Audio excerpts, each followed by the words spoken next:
मुझे पछक कहूँ मकर संक्रांति जो अच्छी ये पालन तो करुचु किंतु आम जगन्नाथ मंदिर जो अच्छी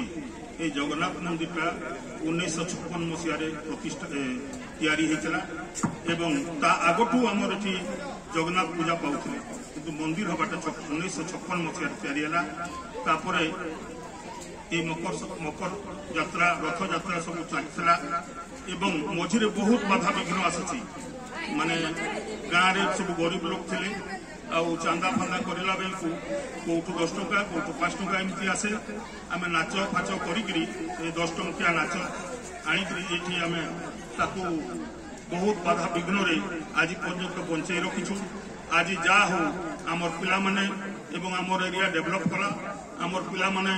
कमिटी करी भल भाव जो पालन करमको देखिक बहुत आनंद लगुच एमती पालन होता आग को यह बढ़ी था बढ़ी बढ़ी चालू जाकजमक हो एति कही समस्त को धन्यवाद दे मु मोर वक्तव्य शेष कर धन्यवाद दादा। निश्चित भाव कुतरार जगन्नाथ संस्कृति 1956 मसीह आरंभ होता गाँव में दीर्घ वर्ष मकर संक्रांति गाँव में गोटे भल भाईचारा सृष्टि आरंभ।